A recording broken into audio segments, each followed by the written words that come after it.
수로보닉의 여인의 믿음, 이런 제목으로 우리가 이 말씀 함께 나누고 또 한 주간을 또 살겠습니다.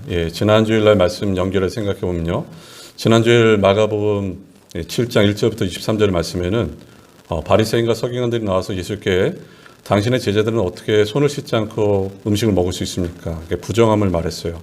그러자 예수께서 말씀하신 것은 사람의 밖에서 들어가는 것이 사람을 더럽게 하는 것이 아니라 사람 안에 있는 죄가 사람을 더럽게 한다. 근데 그 죄가 12가지를 말씀하셨는데, 바로 음행, 음란, 또 거짓, 또 시기, 질투, 교만, 우매함들, 이런 죄들이 사람을 더럽게 한다, 이렇게 말했습니다. 그 말씀 가운데서 또 어떤 게 눈에 띄었냐면 떡과 더러움이라는 주제를 또한 생각해 볼 수 있었는데요. 오늘 본문 말씀도 마찬가지입니다. 수로보닉의 여인이 나오고요. 여기서도 공통 주제가 떡과 또한 더러움에 대해서 나옵니다. 그럼 우리가 생각해 볼 때 정말 어떤 것이 더러울까? 바리새인과 서기관이 더러운 것인가?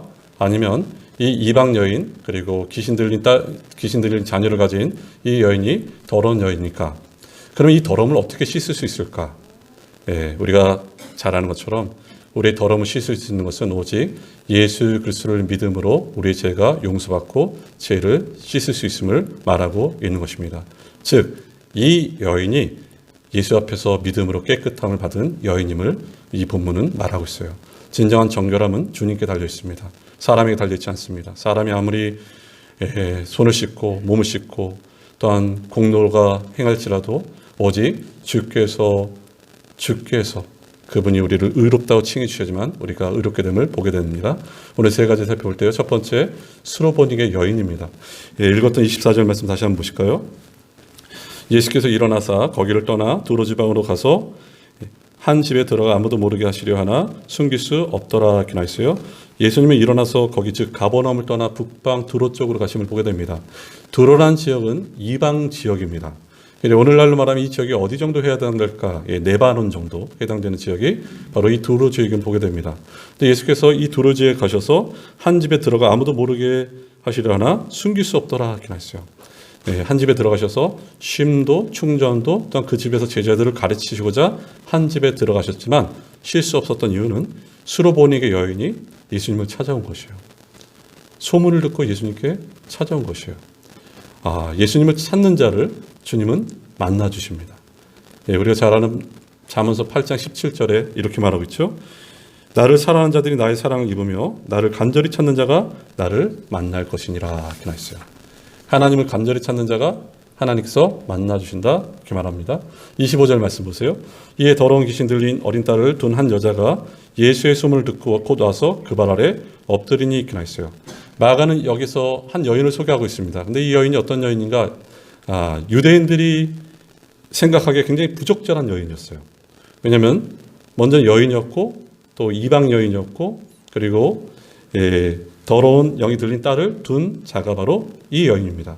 그러니까 수로보니게라는 뜻은 더 나아가서 이 여인이 이방 여인임을 더 강조함을 보게 되는데, 근데 이런 여인과 예수님께서 대화하신 자체가 굉장히 파격임을 우리가 알 수 있는 것이죠. 여기 보면 더러운 귀신이란 말은 귀신이 더럽다는 뜻이고, 이 귀신 들린 어린 딸을 둔 한 여자가 어떻게 여기까지 왔을까? 예수의 소문을 듣고 옴을 보게 됩니다. 그러니까 소문을 들었어요. 즉 주의 말씀을 듣고 오는 것이죠. 하나님의 사람이신 여러분, 우리는 매일매일 하나님의 말씀을 들으셔야 돼요. 그리고 주님의 말씀을 듣고 주님 앞에 나오셔야 되는 것을 보게 되는 것이죠. 예수께서 소문을 듣고 나오고 또 엎드리며 또 그 다음 26절에 보면 간구함을 보게 됩니다. 엎드렸다는 것은 경배의 의미를 담겨져 있고 또한 이 여인이 간절히 간구함을 보게 됩니다. 왜 간구했을까요? 딸을 고쳐달라고 간구했겠죠. 자녀는 눈에 넣어도 아프지 않습니다. 자녀가 얼마나 사랑스럽습니까, 여러분? 연탄길이라는 책을 보면은 좀 오래된 책이지만 감동스러운 예화들이 참 많습니다. 그 중에 한 예를 들면 이런 예가 있어요. 3층에 집이 있었는데 1층에 화가가 살고 3층에 새로 이사온 여인과 아이가 살고 있어요. 근데 이 화가가 볼 때 이 여인이 항상 계단을 오르락 내리락 때 보면은 이 어린 아이를 업고 눈이 성한데도 불구하고 눈을 늘 감고 더듬더듬 이렇게 걸어가는 것이에요. 올라가는 것이에요. 참 이상한 여인이구나 이런 생각이 들었어요. 어느 날 이 여자분이 사진 한 장 가져오더니 아이의 사진을 가져왔어요. 이 아이를 제대로 그려달라. 근데 아이의 얼굴을 보니까 오른쪽 눈이 많이 망가졌어요. 상했어요. 그래서 이 아이의 눈을 정상으로 올바르게 좀 그려주세요. 그래서 화가가 열심히 그렸습니다. 그 그림을 본 어머니가 마음이 너무너무 흡족해서 자신의 일을 이야기를 합니다. 왜 자신이 눈을 감고 걸었는지. 사실은 이 아이가 어느 정도 장성하면 내 눈을 이식해 주려 합니다. 이렇게 말하고 있어요. 그래서 저는 지금부터 한쪽 눈을 감고 사는 연습을 하겠다는 것이에요. 밥을 지을 때도, 빨래를 할 때도, 그리고 한쪽으로 걸을 때도, 계단을 오르락내리락 할 때도 이 여인이 연습하는 것은 바로 한쪽으로 사는 연습을 했던 것이에요. 근데 그 이유가 뭐냐면 나는 이 일이 너무나 기쁩니다. 이렇게 말하고 있어요. 아들에게 자기 눈을 이식한다는 그 생각만 해도 기쁜 것이 부모의 마음입니다. 아이들이 자랄 때 가끔 부모님들에게 이렇게 기도 부탁하죠. 저 자기 전에 기도해 주세요. 왜냐하면 저녁에 무서운 꿈 꿀까 봐 기도해 주세요. 이렇게 기도 부탁을 해요. 그런데 여러분, 이 여인의 딸을 보세요. 귀신 들렸습니다. 밤마다 고통과 불안과 또한 자해를 행했던 아이가 이 딸이었어요. 마태복음 15장, 이 본문과 동일한 내용을 다루는 마태복음 15장에 보면요. 여자가 이렇게 말합니다. 나를 불쌍히 여겨달라. 다윗의 자손 예수여 나를 불쌍히 여기소서 이렇게 말하고 있어요. 아니 딸이 아픈데 왜 자기를 불쌍히 여겨달라 말했을까? 그 이유는 딸의 생명과 자기의 생명이 연결되어 있기 때문이에요. 우리가 경험해 봐야면은 자녀가 아프고 고통받으면 누가 더 아프냐면요. 부모가 더 고통받고 아픕니다. 이와 같이 이 여자가 바로 예수님에게 계속해서 간구해요. 마태복음 15장과 연결해서 보면은 이 여자가 계속해서 간구하는데 예수님께서 침묵하심을 보게 됩니다.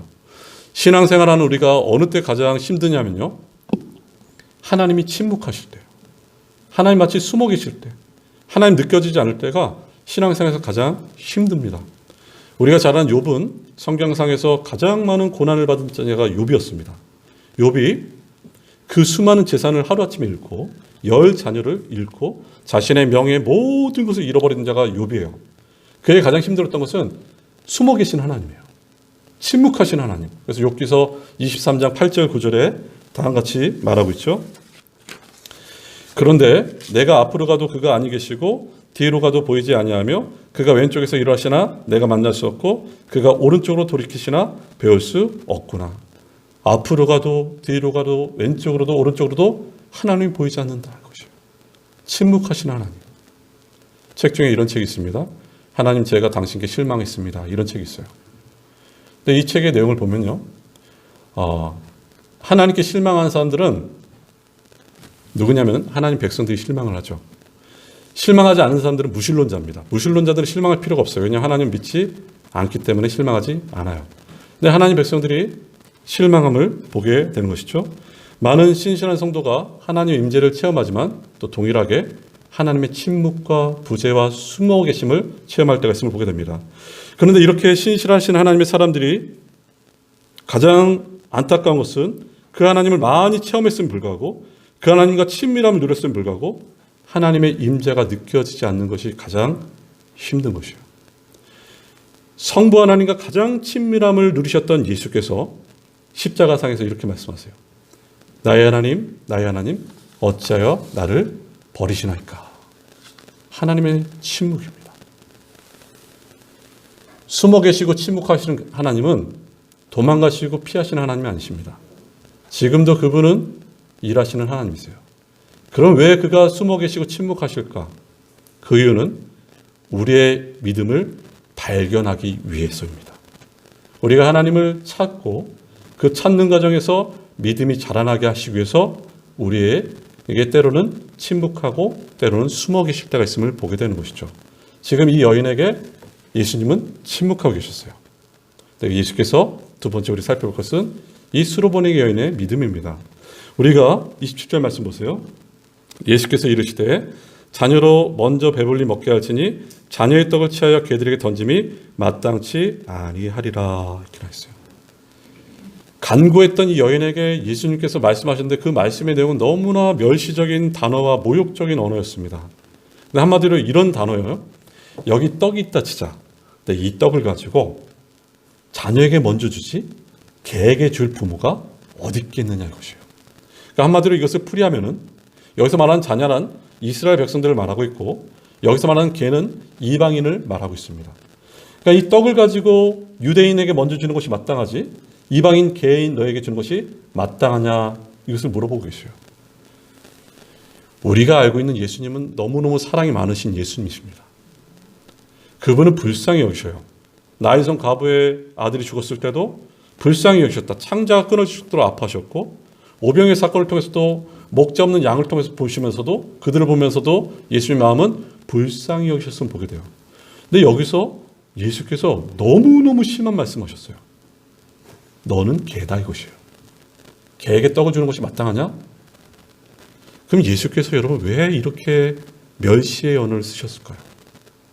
그 이유는 이 여인의 믿음을 시험하기 위해서입니다. 때로는 예수께서 침묵하실 뿐만 아니라 매몰차게 우리를 대하시는 것처럼 여길 때가 있어요. 근데 그 모든 과정은 우리의 믿음을 시험하기 위해서라는 것을 잊지 마셔야 되는 것이죠. 이 얼마나 모욕적이고 멸시받은 말입니까? 어느 사람 같으면은 이 말을 들으면 이렇게 했을 것 같아요. 그렇습니다. 저는 개입니다. 그리고 내 딸도 귀신 들려서 저렇게 힘든데 나에게까지 이렇게 할 수 있다니 하면서 서러움과 함께 그 자리를 피하거나 도망갈 수도 있었을 것입니다. 근데 여러분 이 여자가 어떻게 대답한지 보세요. 28절 말씀하실까요? 여자가 대답하여 이르되 주여 옳소이다마는 상 아래 개들도 아이들이 먹던 부스러기를 먹나이다 했어요. 여기서 여인이 예수님께 이렇게 호칭을 하죠. 주여. 예수님 당신은 주님이십니다 이렇게 말하고 있어요. 이 말은 예수님의 권위를 인정하고 내가 당신을 의지하고 의존합니다를 담고 있는 것이죠. 그러면서 가나안 여자는 만구에 빛나는 말을 남기고 있는데 어떤 말을 남겼는가? 바로 이 말이에요. 옳소이다마는 상 아래 개들도 아이들이 먹던 부스러기를 먹나이다 이것이에요. 예수님, 주님 옳습니다. 상 아래 개들도 아이들이 먹다 남은 부스러기를 먹지 않겠습니까? 그러니까 이 여자의 말은 이것이죠. 맞습니다. 당신이 유대인들에게 먼저 떡을 주는 것은 마땅합니다. 유대인의 특권을 인정하는 것이 마땅해요. 하지만 자녀들이 아이들이 먹다 남은 부스러기, 상 아래 그 부스러기를 개들이 먹을 수 있지 않겠습니까? 이것이에요. 그러니까 이 여자가 말한 것은 어떤 의미냐면 이런 의미인 거죠. 부스러기 은혜만이라도 나는 족합니다. 이것이에요. 당신은 크신 은혜를 가졌는데 이 작은 부스러기 은혜만이라도 나는 족하오니 이 부스러기 은혜를 주시면 되지 않겠습니까? 지금 이 여인이 이렇게 말해요. 그러니까 예수께서 말씀하신 그 진리를 정확하게 알고 있었어요. 주님이 어떤 분이신지를 알고 있었어요. 은혜가 크신 분인지를 이 여인이 알고 있었던 것입니다. 여러분 우리는 이 은혜와 크심과 사랑을 알아야 합니다. 그래야지 믿음으로 계속해서 간구할 수 있는 것이에요. 이 우리가 은혜를 제대로 깨닫지 못하면요. 이럴 때가 참 많습니다. 이 자리에 나왔어도 우리가 어떤 것을 기도할 때 과연 하나님께서 내 기도를 들으실까? 이렇게 생각할 수도 있어요.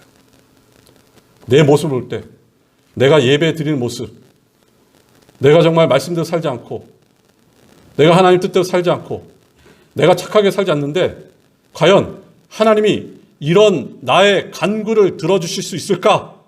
이런 의문이 있어요. 여러분. 많은 성도님들이 여기에 걸러 넘어집니다. 여러분. 하나님의 은혜를 맛보지 못하면요. 계속해서 하나님께 간구하거나 기도하거나 간절히 기도할 수가 없습니다. 그 이유는 하나님 앞에 기도하러 와서는 자신의 기도를 응답을 받기는 너무 죄를 많이 지었고 너무 게을렀다며 한숨만 쉬다가 돌아가요. 은혜를 깨닫지 못할 땐 우리가 그렇습니다. 오늘 이 본 말씀이 우리에게 굉장히 큰 은혜 위로를 줘요. 주님 그렇습니다. 나는 개입니다. 하지만 개이지만 떨어진 부스러기 있잖아요. 떨어진 부스러기 은혜만이라도 나는 족합니다. 떨어진 부스러기 은혜만이라도 내 딸은 고침받을 수 있습니다. 이것이요. 여러분이 하나님을 만나셔야 돼요. 정말 이 은혜를 아셔야 됩니다. 하나님의 성품은 은혜 베푸기를 원하시는 하나님이세요. 구약의 말씀에서도 보면요, 하나님께서 레위기를 통해서 명령하신 것은 밭을 갈 때도 밭을 다 갈지 말고 모퉁이를 남겨두라 이렇게 말하고 있어요. 왜 모퉁이를 남겨두라 했을까? 그 이유는 고아와 가부와 나그네들이, 그 연약한 자들이 먹을 수 있게끔 남겨두라 이것이에요. 오늘 이 본문에서도 바로 이방인을 위해서도 부스러기를 마련해 놓은 은혜로우신 하나님의 성품을 보게 됩니다. 여인은 예수님 바로 그 하나님의 은혜에 나타나시며 선물이심을 알고 있었어요. 그래서 그 은혜에 호소하고 있는 것입니다, 여러분. 자기의 공로나 자기의 자격을 의지한 것이 아니라 자격 없는 나를 위해서 준비해 놓으신 그 은혜를 의지하고 있는 것이에요. 이게 바로 믿음입니다. 값없이 베푸신 그 호의를 의지하는 것이 믿음이다. 이렇게 나와 있어요. 여러분, 이 은혜의 법칙, 이것이 마음에 와닿지 않으시다면 제가 다시 좀 설명해 드릴게요. 우리에게 주신 은혜가 얼마나 큰지를 보시면 하나님은 우리 아버지시고 우리는 그의 자녀입니다. 여기 자녀들을 다 키워보셨지만 이 세상에서 가장 뻔뻔한 사람이 누굴까? 자녀들이에요. 자녀들이 얼마나 뻔뻔한지 몰라요. 예를 들면 우리가 어렸을 때도 경험해보면 그렇죠. 늘 부모님에 대해서 우리가 무슨 일을 하는 것이 아니라 늘 달라. 그리고 고집 부리고 원성으로 또한 때를 써서 자기의 소원을 이루는 것이 자녀들이에요.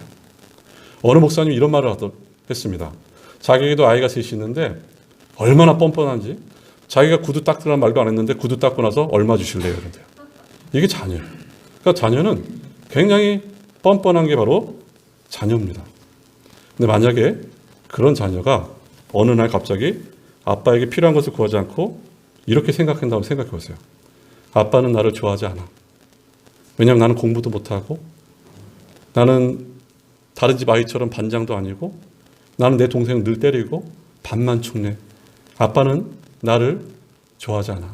내가 뭘 구해도 아빠는 들어줄 거 아니야. 들어주지 않을 거야. 이러면 이 얘기를 듣는 아빠가, 야, 우리 아이가 참 양심적이구나. 어떻게 너는 그렇게 논리적이고 사실적으로 말하냐? 이런 아빠가 있을까요? 너무나 마음이 아플 것 같아요. 저 아이가 지금 자존감이 내려앉았고 정서적으로 심리적으로 불안하구나. 그러지 않겠습니까? 우리가 하나님 앞에서, 하나님은 내 간구 안 들으실 것이야. 나 같은 죄인의 간구를 들으시겠어? 나같이 신앙생활하는데 내 마음의 소원을 하나님께서 이뤄주시겠어? 그러면 하나님께서 뭐라 말씀하실 것 같아요? 그래, 너 참 양심적이다. 이렇게 말씀하실까요? 절대 안 그렇습니다. 그렇게 말할 때 박수 치는 것은 바로 막입니다.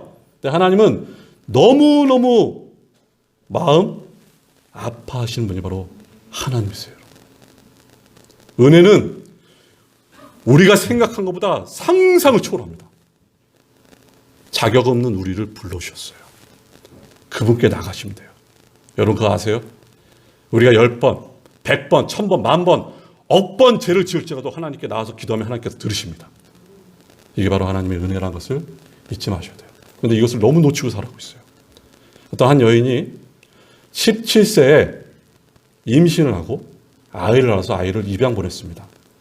그리고 나서 좋은 남편을 만났어요. 너무너무 좋은 남편을 만났어요. 근데 이 여인에게는 늘 뭐가 있었냐면 죄책감이 있었어요. 저 남편, 저 순수하고 착한 남편에게 내가 너무 큰 죄책감이 있어요. 어느 날 용기를 내서 이 남편에게 자기의 과거를 다 얘기했습니다. 근데 이 좋은 성품을 가진 남편이 다 이해한다. 내가 당신을 받아준다. 이렇게 말했어요. 그러면 됐잖아요. 이 여자가 자신을 용서를 못합니다. 계속해서 죄책감에 빠지다가 그 남편을 떠나갔습니다. 예수께서 우리의 죄를 용서하셨음을 불구하고 여전히 우리는 우리 자신을 용서하지 못할 때가 많아요. 그래서 하나님의 사랑과 하나님의 계획을 받아들이지 못합니다. 사랑하는 여러분, 자책하지 마세요. 예수께서 다 이루셨고 다 용서하셨고 다 우리를 깨끗게 치료하셨습니다. 근데 만약 이런 마음을 갖고 있다면 어떤 생각이 드냐면, 어떤 축복이 내게 온다면 이게 번지수가 잘못됐다 이렇게 생각하고 이 축복을 언제 빼앗길까 노심초사함을 보게 됩니다. 그러면서 내 인생은 축복받는 인생이 아니라 형편없는 인생이라 이렇게 말하고 있어요. 아닙니다, 여러분. 하나님께서 여러분을 예쁘게 보시면 여러분은 예쁜 사람이에요. 하나님이 나를 어떻게 보시는가에 따라 나를 보는 것이 믿음입니다. 하나님이 저와 여러분을 어떻게 보실까요? 소중한 자로 보내십니다. 내가 너를 지명하여 불렀나니 너는 내 것이라 이렇게 보세요. 아들까지 아끼지 아니하시고 십자가에 내어주신 그 사랑으로, 그 사랑의 눈빛으로 저와 여러분을 보고 계십니다. 그렇기 때문에 저와 여러분이 날마다 힘쓰고 기도할 것은 이 사랑을 알기를 간구하셔야 돼요. 에베소서 3장 18절에 이렇게 말하고 있죠. 너희 모든 성도와 함께 지식이 넘치는 그리스도의 사랑을 알고 기나했어요. 인간의 지식을 뛰어넘는 그리스도의 사랑, 이국적인 사랑, 이 세상에 한 번도 맛볼 수 없는 그 사랑, 그 사랑은 인간의 어떤 지성이나 지식으로 알 수 있는 사랑이 아닙니다. 믿음으로, 성령의 감동으로 알 수 있는 것이에요. 성령이 감동하신 중에 설교를 듣고 성경을 읽고 찬양하고 기도할 때 그 사랑을 우리가 알게 됩니다. 하나님이신 그분이 나를 위해서 죽으셨어요. 그 사랑이 밀물처럼 우리에게 몰려와야 돼요. 우리가 그 사랑을 알면요, 우리가 견고해집니다. 우리가 굳세집니다. 그 사랑을 한 번만 맛보는 것이 아니라 매일 매순간 맛보시기를 바라는 것이죠. 사랑하는 여러분, 하나님은 여러분을 사랑하세요. 세상 변하고 사람 변할지라도 변함없으신 하나님이 여러분을 사랑하세요. 그렇기 때문에 이제부터 내 행위나 감정, 느낌에 의존하지 말고 오직 우리를 사랑하신 그분의 이름, 그리고 그분의 공로, 그분의 은혜에 의지하며 나가셔야 되는 것이 저와 여러분의 삶입니다. 잊지 마세요. 하나님께 베푸신 은혜는 상상을 초월합니다. 그렇죠. 세 번째, 이 여인의 믿음을 칭찬하신 예수님이세요. 29절 말씀 보실까요? 예수께서 이르시되 이 말을 하였으니 돌아가라, 귀신이 내 딸에서 나갔느니라 하심에 기나했어요. 여기서 말하는 이 말이라는 것은 이 여자가 한 말이죠. 주여 올소이다마는 상 아래 개들도 아이들이 먹던 부스러기를 먹나이다. 이 말을 예수께서 들으시고 집으로 돌아가라, 네 딸이 깨끗이 낫게 되었고 고침을 받았다. 예수님은 이 여인의 겸손과 믿음을 너무너무 칭찬하심을 보여줍니다. 마태복음 15장에서는 이 여자에게 이렇게 말합니다. 내 믿음이 크도다 이렇게 말하고 있어요.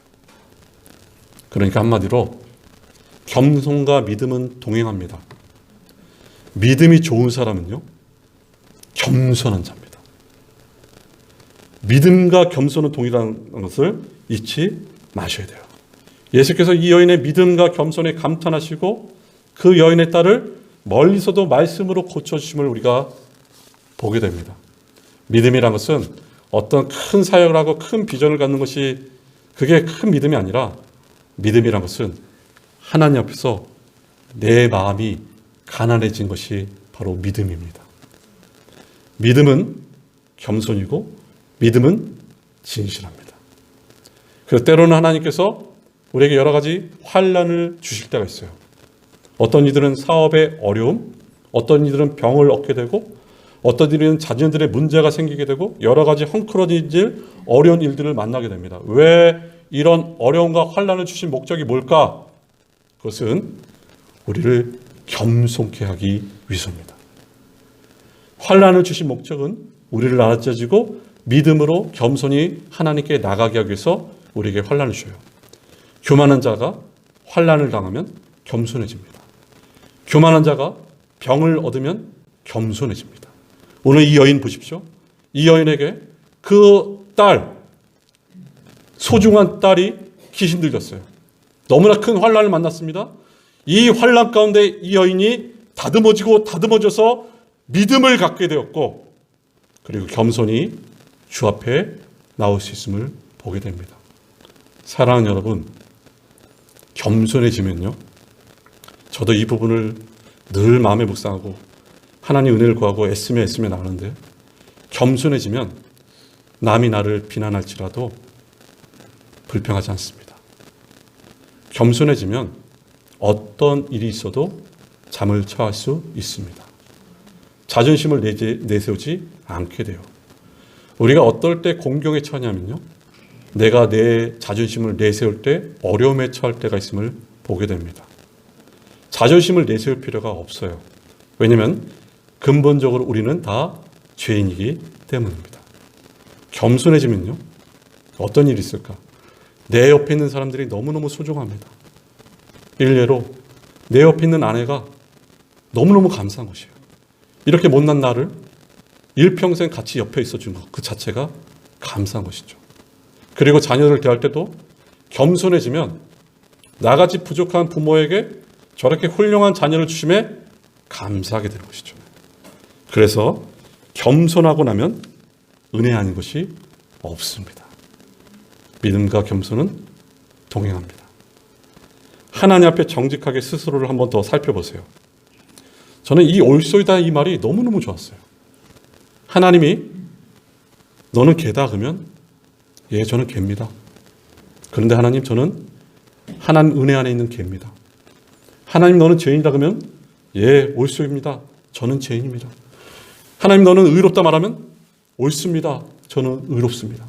하나님, 너는 사랑받을 나의 자녀라 말하면 그렇습니다. 저는 하나님의 자녀입니다. 옳습니다. 옳습니다. 당신이 행하시고 당신이 말한 모든 것이 다 옳습니다. 이게 믿음이고 이게 겸손입니다, 여러분. 예수께서도 십자가 지시기 전에 겟세마네 동산에서 이렇게 기도하셨죠. 아버지, 할 만하시거든 이 잔을 내게서 멀리 하옵소서. 하지만 내 뜻대로 마옵시고 아버지의 뜻대로 하옵소서. 이 부분이 바로 아버지의 뜻을 받아들이는 사건, 바로 겸손이다, 이렇게 말하고 있어요. 저와 여러분이 믿음의 사람, 겸손한 사람 되길 바랍니다, 여러분. 어느 은퇴하신 목사님이 이제 나이가 이제 연세가 90세 가까이 되셨어요. 이분이 목회를 참 잘하시고, 일단 수많은 후배 목사들이 찾아가서 이렇게 물어봐요. 목사님, 어떻게 이렇게 목회를 잘하셨어요? 목사님 목회하시면서 어떤 불평스러운 일도 많았을 것이고 원망스러운 일도 많았을 터인데, 그리고 잠을 이루지 못할 일도 많으셨을 텐데 어떻게 목회하셨어요? 그래서 후배 중에 한 명이 이렇게 말합니다. 저는 어떤 일이 있으면 잠을 못 잡니다. 목사님, 비결이 뭡니까? 네, 여러분, 이 목사님이 너무나 중요한 비결을 말씀해 주셨어요. 비결이 있다면 누군가 나에게 와서 당신 참 실수를 많이 합니다, 이렇게 말하면 이렇게 생각한대요. 나는 당신이 생각한 실수보다 더 많이 실수하는 사람입니다. 또 누군가 내게 와서 당신은 죄인입니다, 이렇게 말한다면 이렇게 속으로 생각합니다. 그렇습니다. 나는 당신이 생각한 것보다 더 큰 죄인입니다. 이게 비결입니다, 여러분. 이게 믿음이고 이것이 겸손이에요. 30절 말씀 보세요. 이렇게 나와 있어요. 여자가 집에 돌아가 본즉 아이가 침상에 누웠고 귀신이 나갔더라, 이렇게 나와 있어요. 예수님 말씀의 명령에 순종해서 이 여인이 부지런히 집으로 갑니다. 근데 자기 딸이 귀신이 나갔고 침상에 누웠어요. 깨끗하게 되었어요. 이 여인은 끝까지 예수님 말씀 믿고, 보이지 않지만 그 말씀 믿고 집에 갔더니 이 아이가 고침을 받게 된 것입니다. 이 집에서 하나님의 은혜를 보게 됩니다. 이 집이 이전에는 어떤 집이었습니까? 어둠이, 아픔이, 슬픔이, 눈물이 가득한 집이었어요. 근데 이 여인이 예수님 만나고 예수님께 신앙 고백하고 났을 때 이 집이 어떻게 변했습니까, 여러분? 고민이 사라지고 어둠이 사라지고 고통이 사라지고 한량없는 하나님의 역사와 은혜가 이 가정을 덮고 있음을 보게 돼요. 이 은혜가 우리들의 가정에 임하길 바랍니다, 여러분. 이 은혜가 우리 교회에 임하길 바라는 것이에요. 예수를 나의 구주로 신앙 고백한다면, 주님만 의지하고 나간다면 이 역사가 우리에게 일어날 것입니다, 여러분. 이게 믿음이에요. 이 여인의 믿음 보세요. 유대인들도, 바리새인 서기관, 종교 지도자들 예수님 몰랐습니다, 여러분. 어떻게 하면 모함하고 어떻게 하면 죽일까? 이 생각밖에 하지 않았어요. 제자들 예수를 만나고 예수를 믿었지만 예수님이 누군지 잘 몰랐어요. 근데 이 여인, 이방의 여인, 가나안 여인, 스노버릭의 여인은 예수님이 누군지를 알았습니다. 눈이 열린 것이에요. 믿음의 눈이 열린 것이에요. 이게 복이죠. 믿음의 눈이 열린 것이 복이에요. 근데 이 말씀을 통해서 예수께서 행하신 것은 이제 복음이 유대인뿐만 아니라 이방인에게도 펼쳐질 것임을 말하고 계신 것이에요. 사랑하는 여러분, 저와 여러분 언젠가 이 땅에 살다가 천국에 갈 것입니다. 어린 양의 혼인잔치집에 잔치집에 들어갈 것이에요. 근데 우리가 어떻게 들어갈 수 있겠어요? 우리가 이 땅에서 오해하지 마십시오. 이 말씀의 근거로 말하면 개 같은 인생, 아니 개보다 더 더러운 생각의 죄, 마음의 죄로 가득한 우리가 어떻게 하나님의 나라에 그 천국에 갈 수가 있겠습니까? 오늘 말씀 중에서 말하고 있어요. 예수 그리스도의 피가, 예수 그리스도의 보혈이 우리를 정결케 했다 말하고 있어요. 오직 예수입니다. 그분의 피가, 그분의 보혈이 나를 씻으셨어요. 사랑하는 여러분, 하나님 앞에 자유를 누리세요. 하나님 오해하지 마시고 하나님 나를 치실 거야. 굽어진 마음이 펴지길 바랍니다. 하나님은 저와 여러분을 너무너무 사랑하십니다. 그 하나님을, 그 은혜를 한 주간도 누리시길 바라면서 우리 함께 기도하겠습니다.